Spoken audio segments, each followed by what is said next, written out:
If it doesn't have an offer and a deadline and a call to action, it doesn't count. 153% growth, $2 billion valuation, 5 years. Meet JCron, a direct response marketer at heart, turned brand strategist responsible for growing Kajabi to be one of the leading platforms for creatorpreneurs. Only you as the entrepreneur know, does your product truly do what it says it should do in a way that is exciting enough that people want to talk about it? You learn the principles used to go from 6 million annual recurring revenue to 100 million annual recurring revenue in just 5 years. It is impossible to create desire in a marketplace. All you can do is direct that desire. How to break beyond the feast and famine cycle that is stopping many creators from growth. So many marketers focus on being great at marketing and sales, but they don't give any thought to the product and the product experience. Big growth and great promotion doesn't happen by accident, and JCron's Bullseye formula is going to help you turn content into profit. But I will give you the unlock that fixes the marketing burden, and that is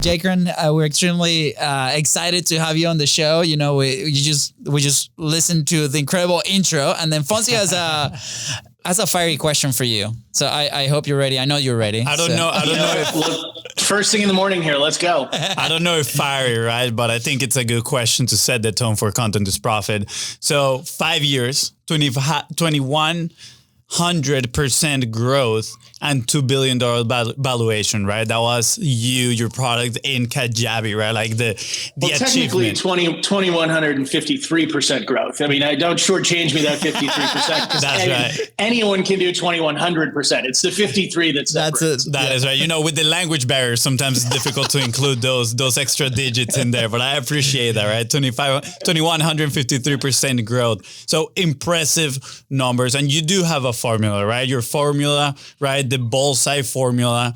And one of the rings is promotion. Obviously, content falls a lot into that ring, right? The promotion ring. And that's where I would love to dive into. Like, what was the role of content, or how did that promotion look like to help you achieve those incredible numbers?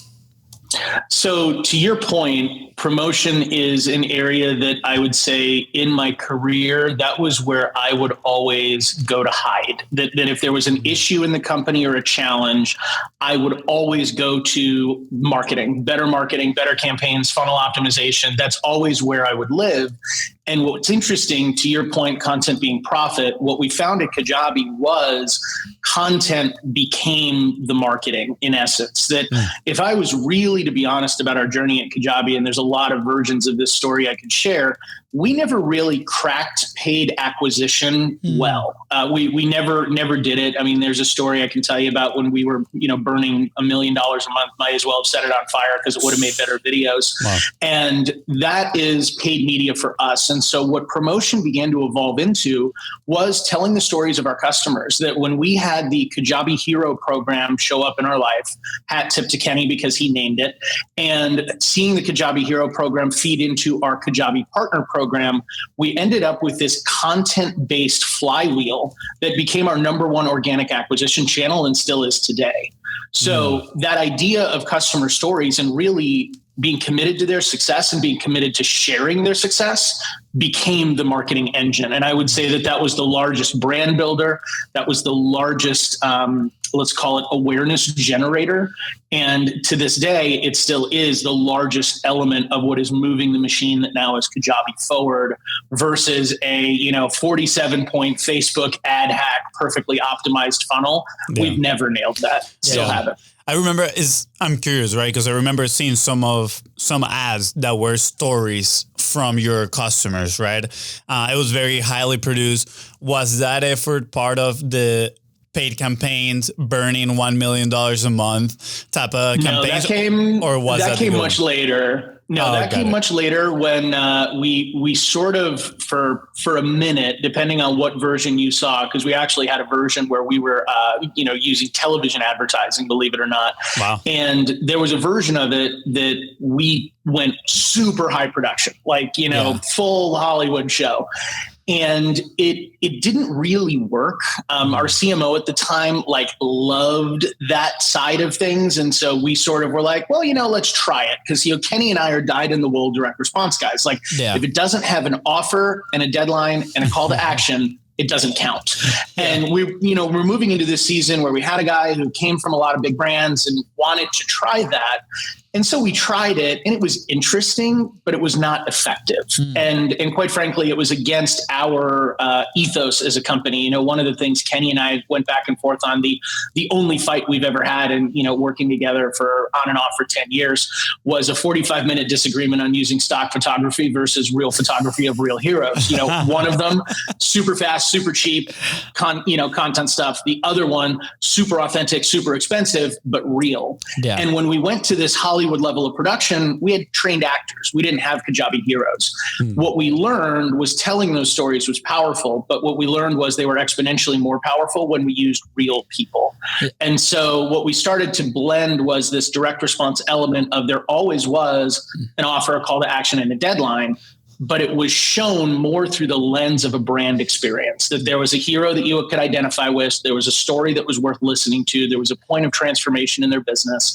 It wasn't, here's your $8 billion value stack available today for only 47 cents. And there's only 7 now, 6 of them left. We got rid of a lot of that, Sunday used car elements, because we just never felt like that was us. And I think it's why Kajabi has been able to be in the world of marketers, but also be in the world of creators and be accepted in both. Yeah. By the way, thank you for sharing this, because a lot of the people that listen to the show or that we interact here in the studio, right? They put a lot of their energy into the production side, right? They have a vision of content, whether that's organic or paid, right? And then they almost exhaust the resources before they even start the distribution of the promotion phase, right? And it's one of the things that we've been telling a lot of people lately is look, your content is still a product that needs to be marketed. It's for that marketed product to market your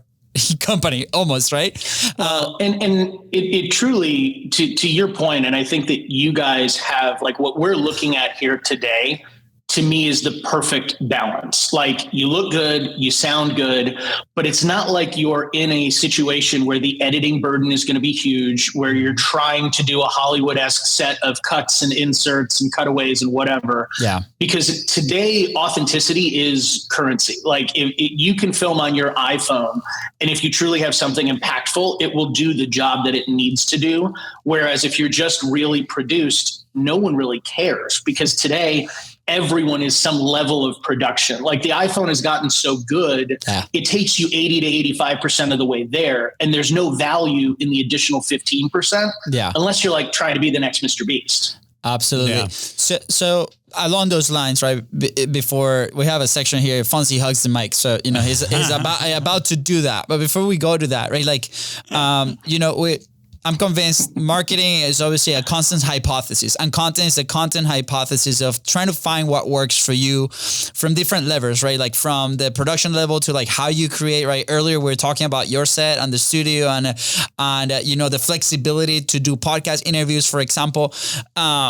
But in your experience with Kajabi, right, before you guys found that the flywheel and moving forward, what was the process like? How many strategies did you guys try to get to that point to where wow, this is actually working? We can actually see the results. We can drive, the company can drive on this one strategy.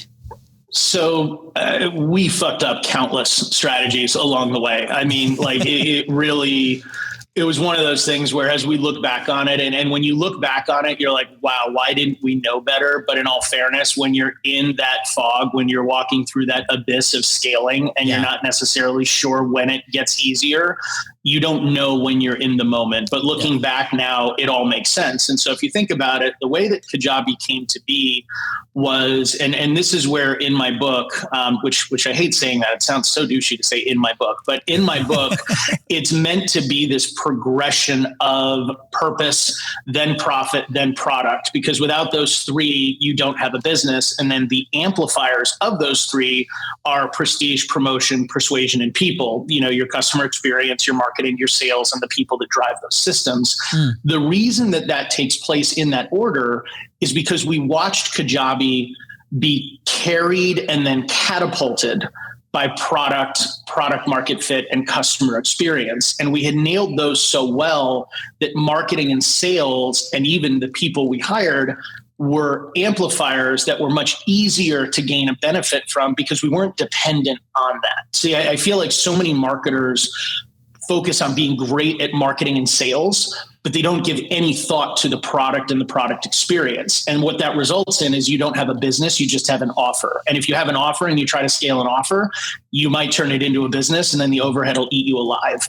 So as you look at the journey of Kajabi, and going back to that time that we lit $1 million a month on fire, we had this marketing team. We were really excited. We were running some paid ads. We were building campaigns. We're like, man, we've got this.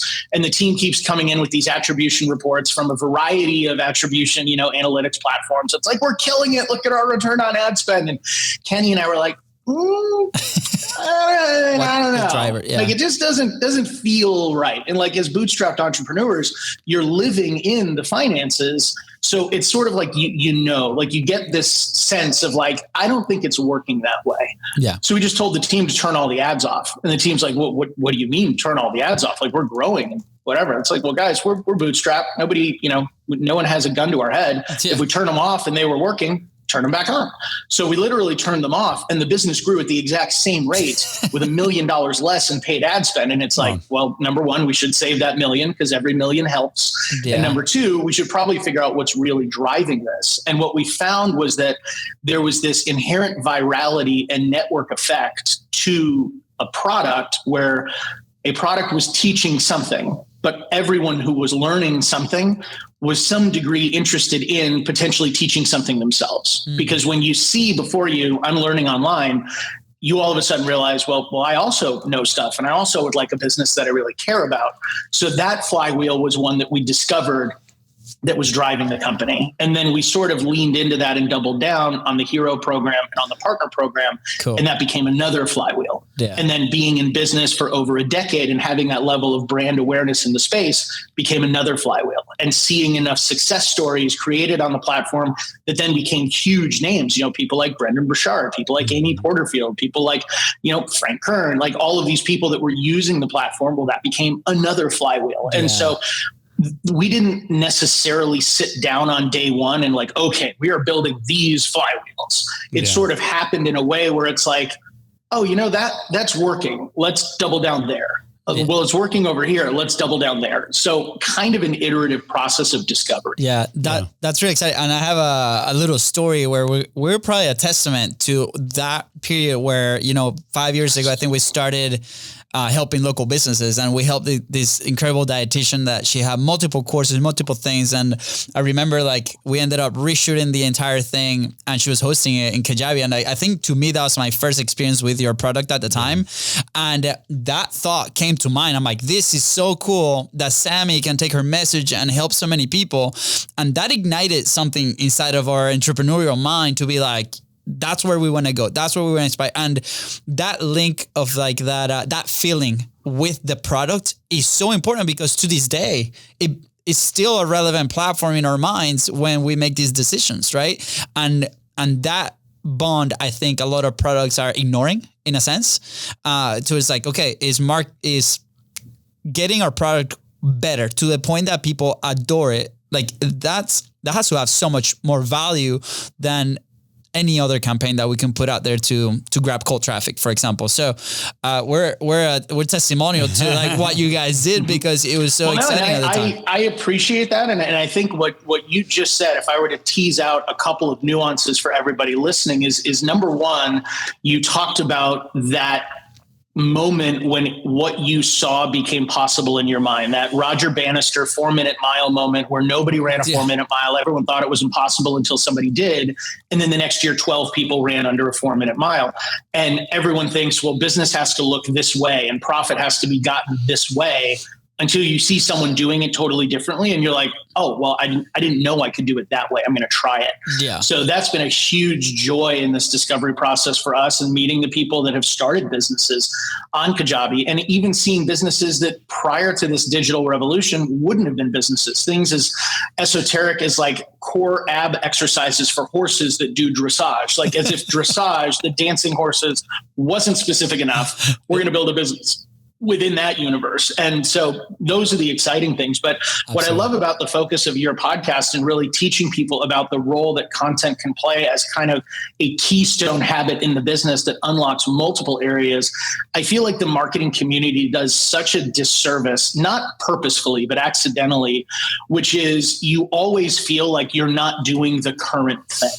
And if you're not doing the current thing, you're not doing the right thing, when in reality, all of the things work. Like one of my favorite quotes is when Bruce said, I don't fear the man that knows 10,000 kicks. I fear the man who's practiced one kick 10,000 times. Yep. And whether you're listening to this and it's like you're an email person, or you're a video person, or you're a blog person, or you're a social media person, like whatever channel you've chosen, mastering that channel will bear the most fruit. Absolutely. Trying to master all of them at once and driving yourself crazy, just switching lanes all the time, is a recipe for not only disaster, but to just have a real soul-sucking journey of never feeling accomplishment. Yeah, absolutely. Yeah, I love that. I love that message that you share there, right? Like all of the things work, because we've seen it, right? There's so many fear-based, scarcity-based messages out there that people use to promote, you know, whatever solution it is that they're selling.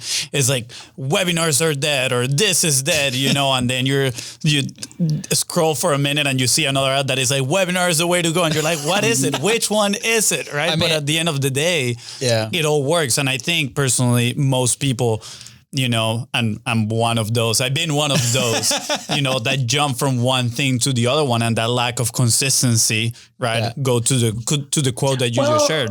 But that right there, though, Luis, that is a valuable insight. And it's one that I share because what I have now been in business long enough to realize is when I'm switching, or when I'm jumping, or when I'm looking for one of those, I now know that that is an indicator that there is work I need to do somewhere else that I don't want to do, either because it's hard or because I don't want to admit it. Like whenever I was looking for another, you know, crack hit of a marketing strategy, it normally meant that there were deficiencies in the product that were hard to fix. And so I needed to go somewhere that was easier to drive results.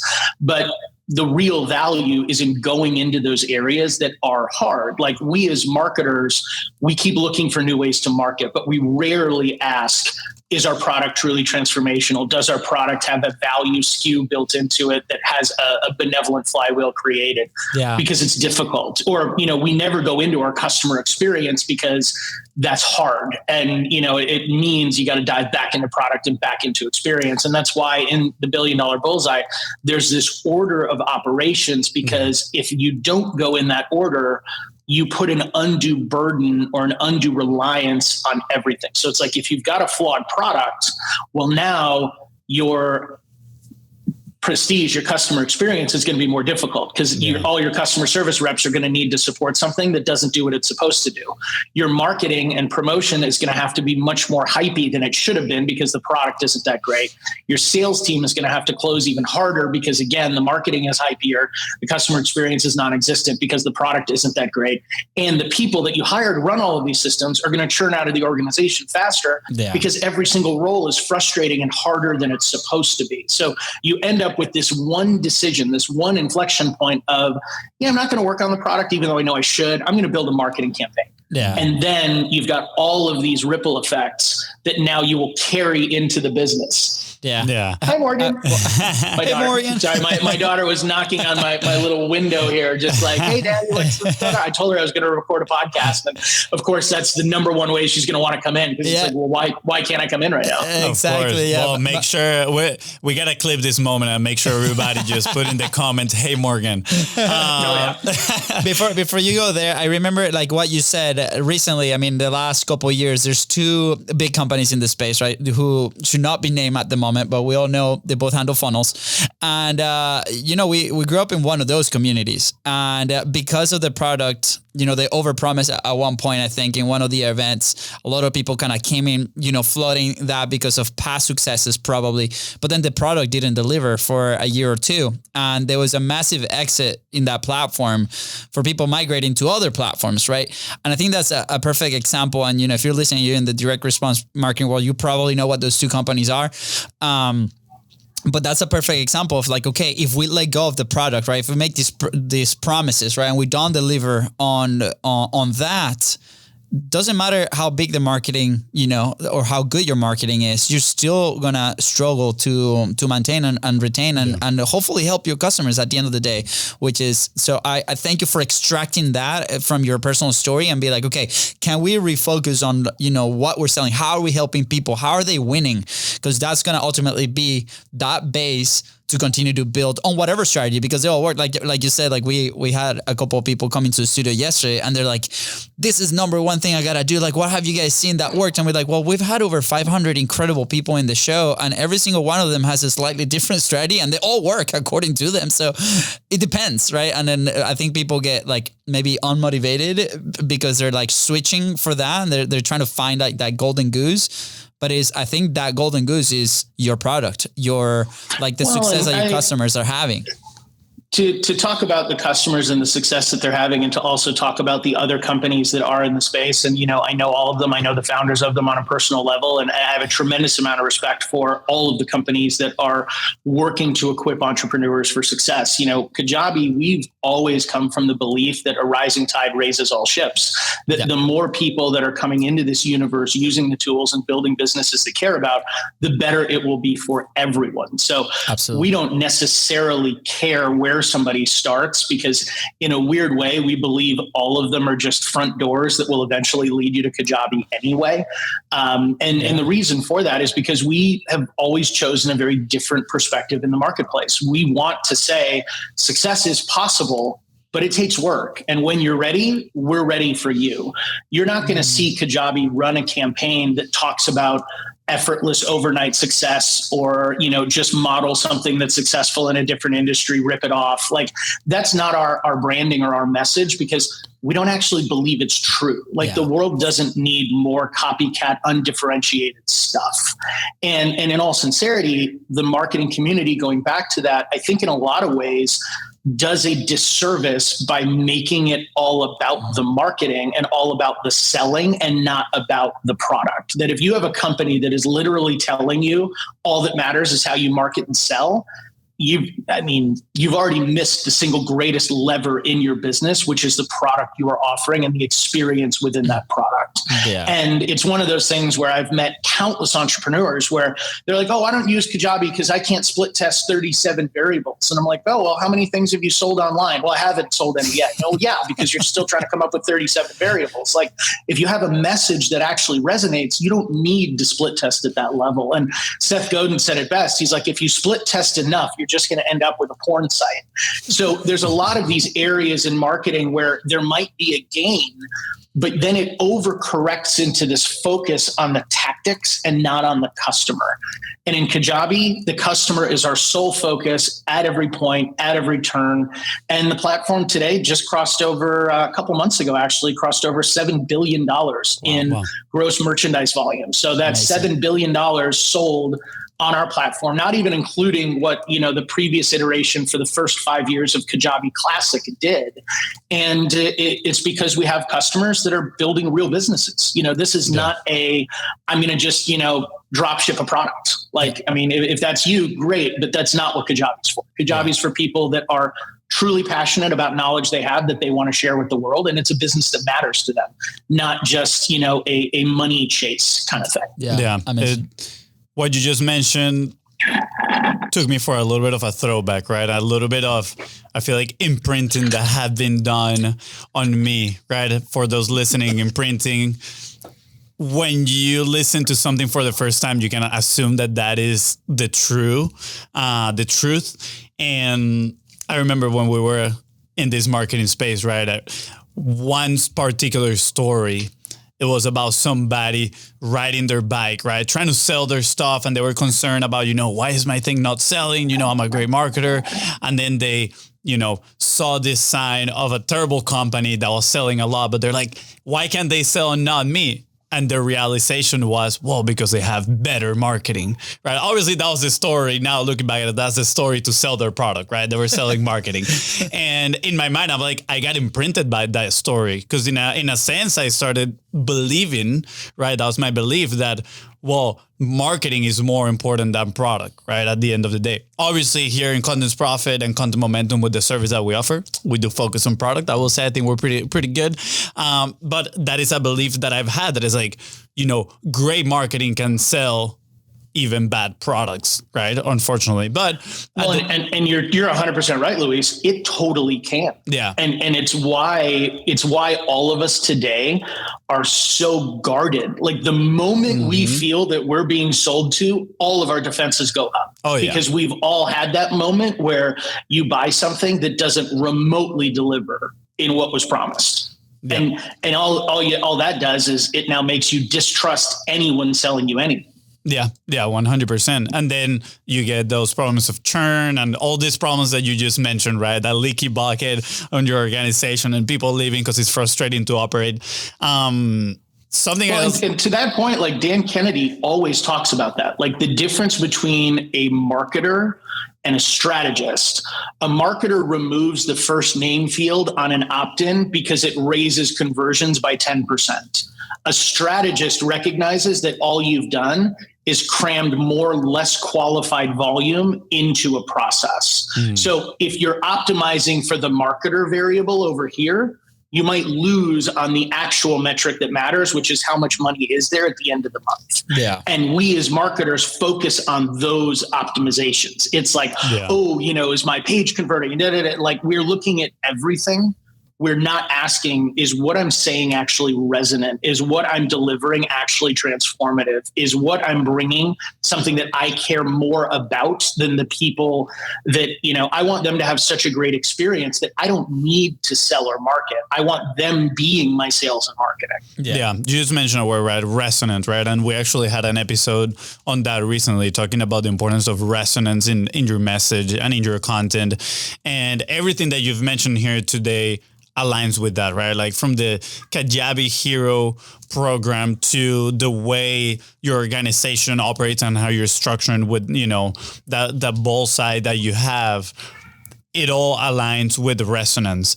And I wanted to kind of like circle back a little bit because there's a lot of introspection that seems to be happening, right? When you are running these companies. And this is a challenge that I see, and I would love to hear your opinion on this because you said, all right, when I have a problem here, I try to look for a new solution. When I'm deeply looking inside of me, I find that it's because there's something hard that I, need to fix.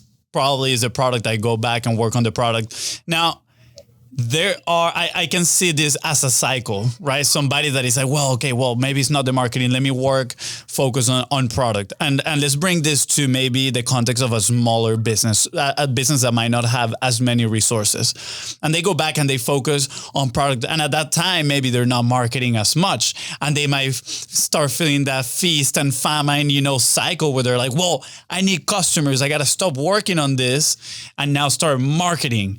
And then maybe they get one or two clients and they get busy and they stop their marketing to, focus on fulfillment. And it kind of like falls into that cycle. So I'm curious, right? For somebody that maybe an organization that might not have as many resources, how can they break that cycle? But at the same time, have the introspection to know that they don't need to be chasing new things. Because again, at the end of the day, we already know that chasing that new thing is just going to be a big no and it's not going to help you succeed. So it is always going to be a delicate personal balancing act that is individualized for each business. So in my book, I talk about the idea that product is hard to nail. It is a constantly iterative process of feedback and improvement throughout the course of the company. That job is never done. And it's expensive to have a great product. It's why venture capital exists. Where I think you can win is in the early days, as you're co-creating the perfect product with your customers, you can lean on customer experience for the gaps in the product. And what I mean by that is, Ryan Dice used to always say, well, the definition of automated is I don't have to do it. So it doesn't mean it needs to be code, or it doesn't mean it needs to be an application. It just means it needs to be done by somebody else or something else. And the company that I love the way they did this was a company back in the day called Stealth Seminar. Geoff Ronning, unbelievably brilliant entrepreneur. They had a customer success department that would take on almost every aspect necessary for you to successfully use their platform, because there were areas that the platform couldn't automate. So for example, connecting your billing gateway, the product couldn't do that automatically because back in the day, there were too many gateways. This is pre-Stripe. So his customer service team would connect the gateway for you. Now, that's something that in an ideal world, that would be in the product. That would be a one button pipe to the billing and you're good to go. But until you have that or can build that, having a customer service team that'll do that in the background, you can get the same effect. You can get the same scale and flywheel in product using customer experience as a surrogate while you're co-creating. So there's areas where I believe you can create what you want in the product in a more manual fashion with resources that are less expensive as you're building. But all I would say is all of them are important. None of them should be neglected, because at the end of the day, cash flow does fix everything, but cash flow also covers a multitude of sins. So I'm never going to say you shouldn't be selling and marketing. You should be doing that all of the time. But what I am saying is if the business isn't performing or growing at a level that is acceptable to you, don't only look at marketing, because you may have already done the 20% of the marketing that's going to get you 80% of the results. Well, rather than dump 80% more work to get another 20% out of marketing, why not dump 80% of effort into product? Why not dump 80% of effort into customer experience? Why not dump 80% of effort into these other areas that will improve and amplify marketing versus just living here? And that's really the only thing that is very individual, is only you as the entrepreneur know, does your product truly do what it says it should do in a way that is exciting enough that people want to talk about it? If it does, awesome. If all you get is customer love, awesome. But if you're getting feedback that it can be improved, don't miss those improvements. If you can make the product better, it will make every aspect of your company better. So it is going to be both. You always will have to do both. And there will be seasons where you are going to be spinning a lot of plates, but I will give you the unlock that fixes the marketing burden. And that is choosing a product in a market that the market actually wants. That if you are in a position where your business requires 2 sales, not 1, your business is going to be twice or 200% harder. Because if you've got to sell the person on the problem you solve first, then you've got to sell them on you being the solution for that problem. That is a hard business. You have to sell somebody on they have this problem and that it's an actual problem. So that sale process has to take place, takes time, takes effort, and you're going to have however many people buy that premise versus how many people don't. Then you've got to sell them on why you're the appropriate solution for the problem you just sold them on the fact that they have. Those are 2 very detailed sales processes. And Eugene Schwartz in his book, Breakthrough Advertising, does an amazing job here. And he talks about this idea that it is impossible to create desire in a marketplace. Impossible. All you can do is direct that desire. So if you're in a position where you're trying to create desire and then direct desire, your business is just going to be really, really hard. You've got to be in a position where there is desire and you're simply directing it, pointing it, assigning it. It has to be that. JCron, I love this, by the way. The way you talk about this was just absolutely beautiful. I love that you are a direct response nerd like we are. I love that stuff, man. Eugene Schwartz. And, to what you just mentioned, I heard once the person that understands the problem best, right, and knows how to communicate the problem best is the person that is going to win. I know we're about to wrap up here. We're getting close to the end. I just have one more tiny question, right? inside of your core principles for the effective promotion, one of them is the emotional appeal. And I feel today we've talked a little bit more on the tactical side of things, right? And like where to place our focus and the role that content has played. But emotional appeal is extremely important, right? Like people make decisions first emotionally, and then they justify them logically. And I'm extremely curious, right? Obviously, I can see that with the Hero program and having multiple different profiles of people, sharing their stories, their testimonials. That obviously talk to the strings of many different personas, right? Many different avatars, if you want to call them that way, that then they're going to say, oh, wow, like that could be me, right? They were in the exact same position. But I want to approach this question now on your personal brand, right? Because I feel like now you are growing your own personal brand. You're active on Twitter, right? You're putting content, you wrote the book, you're promoting it, you're going on multiple podcasts, and it's absolutely amazing. But I'm curious to know, like, how are you talking to those emotional strings when building your own personal brand? So it's a great question. And I would say even in my personal brand, you're going to see me be very, very different than everybody else in the space. I don't have any desire to compete with people that are content machines. That's not going to be me. I don't really have any desire. Like if I could, I mean, it sounds crazy as an online software executive.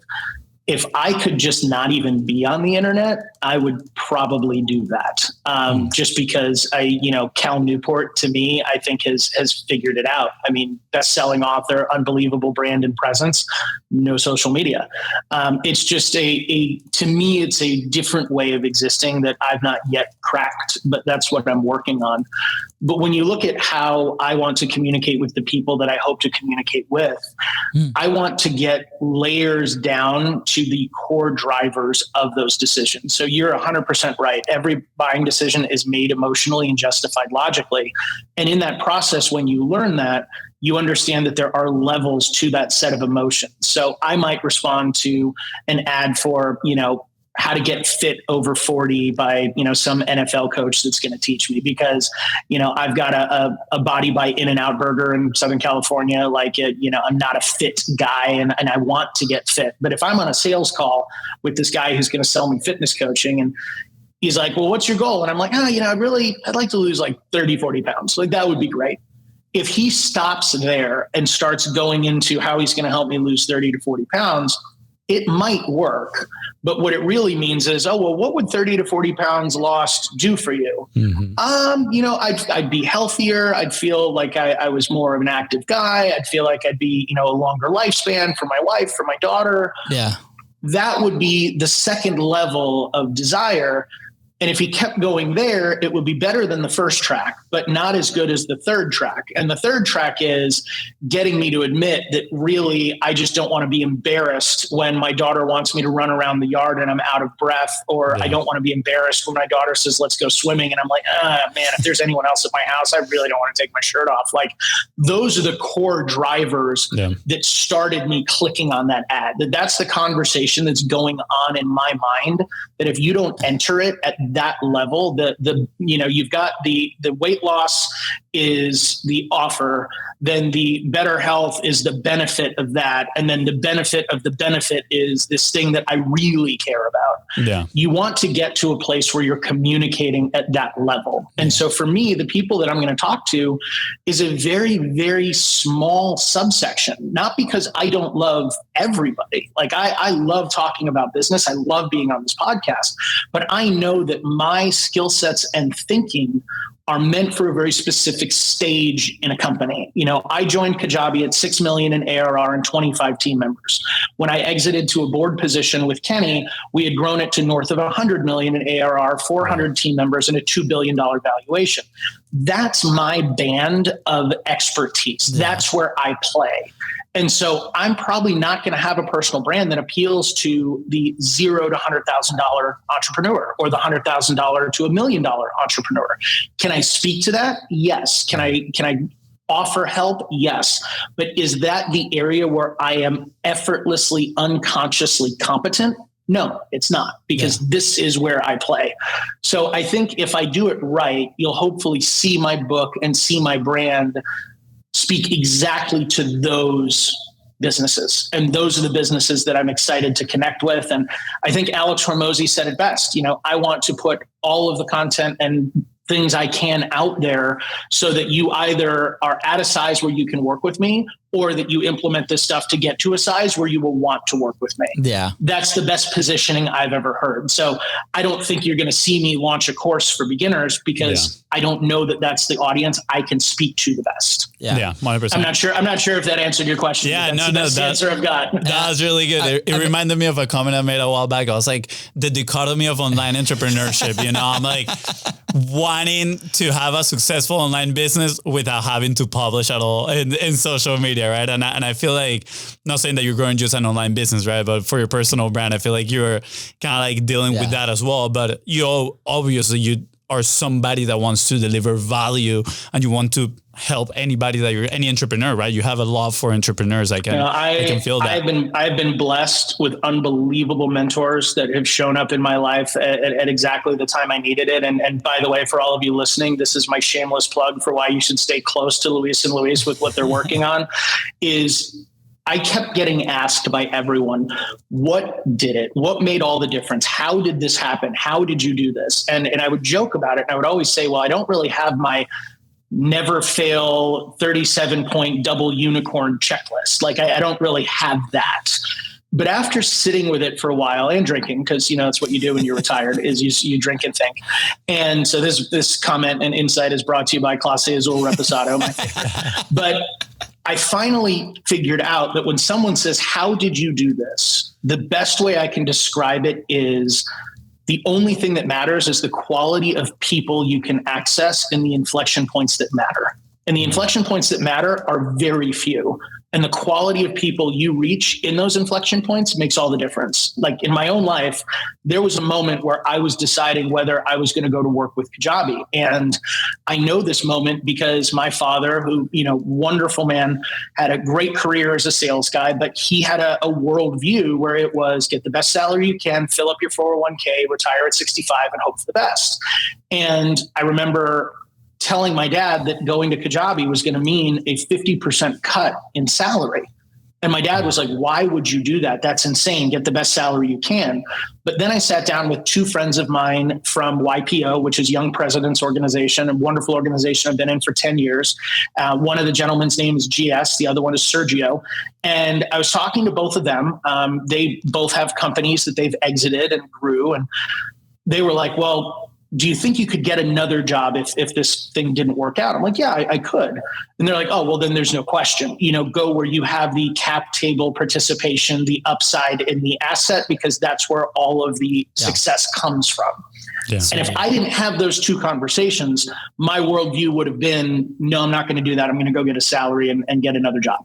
Yeah. And in that moment, that changed everything. That was that inflection point here where it could have gone here or it could have gone here. Yeah. And that's what changed. So that's awesome. Listening to podcasts like this, where you have people that are on the cutting edge of what content is, what content can mean for your business, you need to stay here, because this will answer the question of what should content do in your business. And that may be the inflection point for you that changes everything.